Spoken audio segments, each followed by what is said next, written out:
আমার বলে ভালো হাশেম ভাই কেমন আছেন আপনার? ওয়ালাইকুম আসসালাম। কেমন আছো তোমরা? খুব ভালো আছে স্যার। যাই হোক রহমত ভাই আপনার সঙ্গে দেখা হয়ে ভালো হলো। আপনার বাড়িতে আমি যাচ্ছিলাম। বেনি কয়দিন স্কুলে যাচ্ছে না?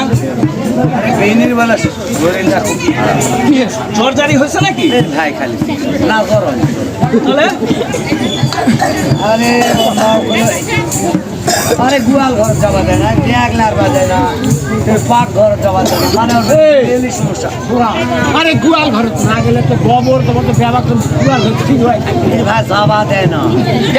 রহমত ভাই বুঝতে পারছি মাথা চুল খোলা যায় না, ভালো মন্দ খাওয়া যায় না, কোটা বাজে। মেয়েদের 9 থেকে 11, ছেলেদের 12 থেকে 13 এটা বয়সন্ধিকাল। এই সময় তাদের মনের পরিবর্তন, শরীরের পরিবর্তন হবে।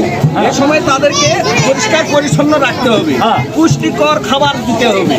পুষ্টিকর খাবার কেমন? শাক সবজি, মাছ মাংস, দুধ, ডিম, কলা, ফল ফ্রুট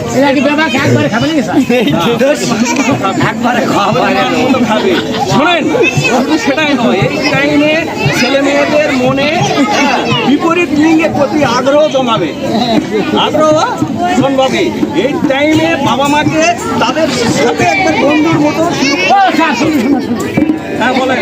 আচ্ছা, আপনি যদি বললেন এই টাইমে বাবা মাও বন্ধুর মতো থাকা লাগে।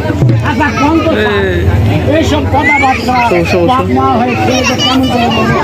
আরে এইসব কথা আপনারাই তো বলতে পারবেন স্যার। আমরা তো ক্লাসে নেই। হাশেম ভাই আপনি বুঝতেছেন না কেন? এই সময়টা আমরাও পার করে আছি।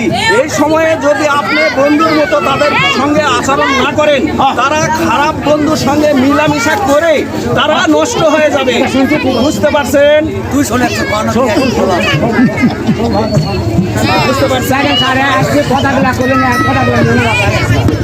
রহমত ভাই আপনি বেনির আম্মাকে যাই বলবেন, ওই আগেকার কুসংস্কার কথা বাদ দেন। আচ্ছা, যাই বলবেন রান্নাঘরে যেতে পারবে, রান্না বান্না করতে পারবে, ধরেও যেতে পারবে, সব কাজ করতে পারবে, স্কুলেও গেল।